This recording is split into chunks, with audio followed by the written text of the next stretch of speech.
الحمد للہ وکفی وسلام علی عبادہ الذین اصطفی اما بعد اعوذ باللہ من الشیطان الرجیم بسم اللہ الرحمن الرحیم فصبر جمیل واللہ المستعان علی ما تصفون۔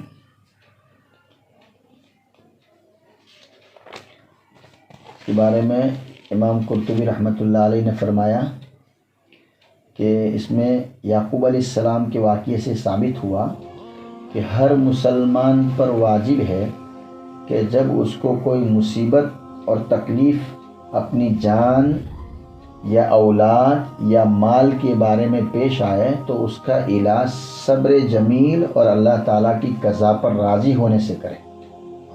صبر جمیل اور اللہ تعالیٰ کی تقدیر پر راضی ہونے سے کرے، اور یعقوب علیہ السلام اور دوسرے انبیاء کی اقتدا کرے۔ یعنی جب آدمی پر حالات آئے تو کیا کرے؟ صبر جمیل، یعنی شکایت نہ کرے، لوگوں سے شکایت کرتا نہ پھرے، بلکہ اللہ کی تقدیر پر راضی رہے۔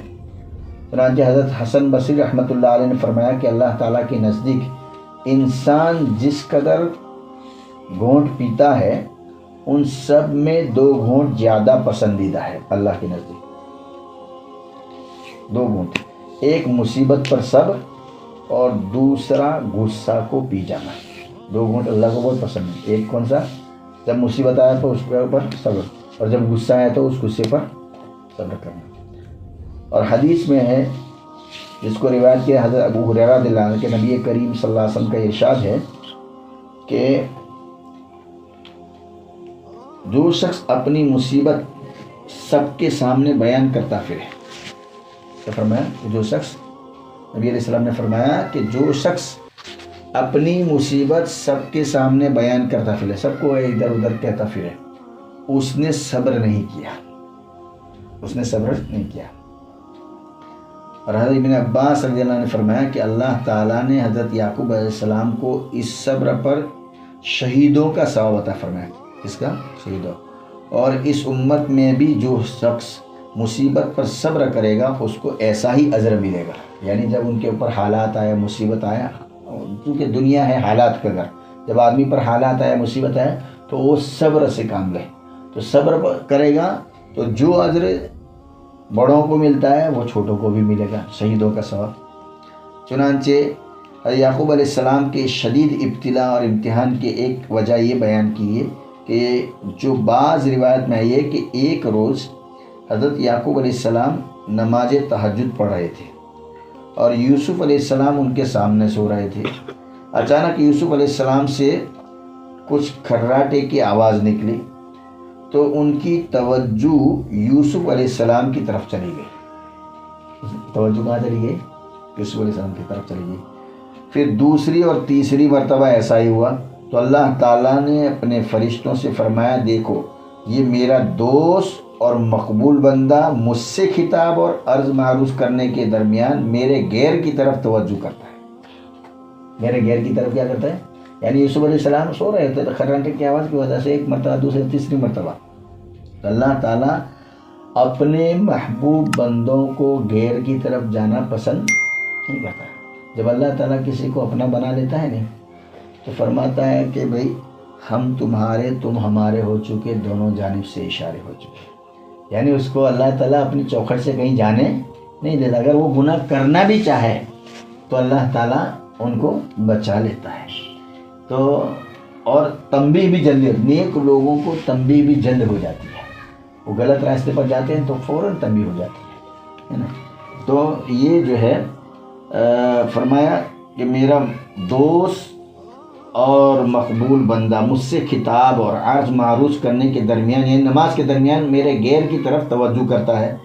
قسم ہے میری عزت اور جلال کی، اللہ فرماتے ہیں، میں ان کی دونوں آنکھیں نکال لوں گا جن سے میرے غیر کی طرف توجہ کی ہے، اور جن کی طرف توجہ کی ہے ان کو ان سے ایک مدت دراز کے لیے جلا کر دوں گا، یعنی دور کر دوں گا۔ چنانچہ ایسا ہی ہوا، یوسف علیہ السلام کو ایک مدت تک کے لیے دور کر دیا، اور ان کی غم میں ان کی آنکھیں بھی کیا ہو گئی؟ چلی گئی۔ پھر اللہ نے واپس لا دی۔ اس لیے بخاری شریف کی روایت ہے، حضرت عائشہ رضی اللہ فرماتی ہیں کہ انہوں نے حضرت صلی اللہ علیہ وسلم سے دریافت کیا کہ کیا نماز میں کسی دوسری طرف دیکھنا کیسا ہے؟ عائشہ رضی اللہ عنہا نے پوچھا کہ نماز میں دوسری طرف دیکھنا کیسا ہے؟ تو آپ صلی اللہ علیہ وسلم نے فرمایا کہ اس کے ذریعے شیطان بندے کی نماز کو اچک لیتا ہے۔ اس کے ذریعے کیا کرتا ہے؟ اللہ تعالیٰ ہم سب کی حفاظت، اس کے ذریعے کیا کرتا ہے؟ نماز میں آدمی ادھر ادھر دیکھتا ہے نہیں، تو اس کے ذریعے سے اللہ تعالیٰ اس نماز کو کیا کر لیتا ہے؟ شیطان اس نماز کو کیا کرتا ہے؟ اچک لیتا ہے، یعنی نماز کو کیا کر دیتا ہے؟ دھیان بھٹکا دیتا ہے، اور وہ نماز کا ثواب اور نماز کے جس طرح مطلب توجہ سے پڑھنی چاہیے وہ ثواب نہیں ملتا، یعنی نماز کو خراب کر دیتا ہے شیطان۔ اور شیطان کا تو کام ہی ہے پورا کہ نیک لوگوں کو جو ہے بھٹکا دینا، اس لیے نماز کو بھی بہت توجہ کے ساتھ پڑھنی چاہیے۔ اور آدمی کی دنیا دیکھے حالات کا گھر ہے، جب آدمی پر حالات آئے نہیں تو اس حالات میں آمنوا استعینوا بالصبر والصلاۃ، نماز اور صبر کے ذریعے اللہ سے مدد طلب کرنی چاہیے، نماز اور صبر کے ذریعے۔ جو آدمی یہ دونوں چیزیں اختیار کرتا ہے نہیں تو وہ اللہ ان کو دونوں جہاں کی غم سے آزاد کر دیتا ہے۔ ایک تو صبر کرے گا، لوگوں کے کہے گا نہیں، لوگوں کے کہنے سے ہمارے مسائل کا حل نہیں ہے۔ اسباب جو ہے نا، جتنے دنیا کے اسباب ہیں نہیں، وہ سارے اسباب ایک طرف اور اوپر سے منظور ہے تو وہ اسباب تمہارا فائدہ مند نہیں ہوگا۔ اس لیے ہمیشہ ہر حال میں رجوع الی اللہ ہونا چاہیے، یعنی اللہ سے اپنا تعلق مضبوط کر لینا چاہیے۔ اللہ سے اپنا تعلق کیسے کرنا چاہیے؟ مضبوط کرنا چاہیے۔ تو نماز پڑھے اور نماز کے ذریعے آدمی اللہ کا قرب حاصل کرتا ہے، نماز اور صبر کے ذریعے۔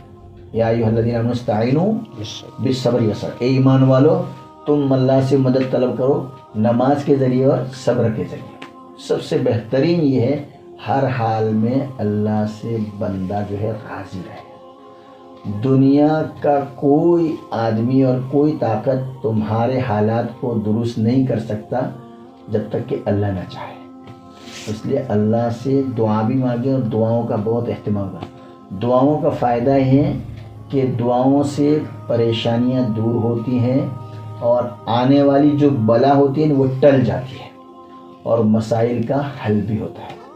اللہ تعالیٰ ہم سب کو دعاؤں کا بھی اہتمام کرنا چاہیے اور اپنی رضا پر راضی رہنے کی توفیق عطا فرمائے۔ آخر دعوانا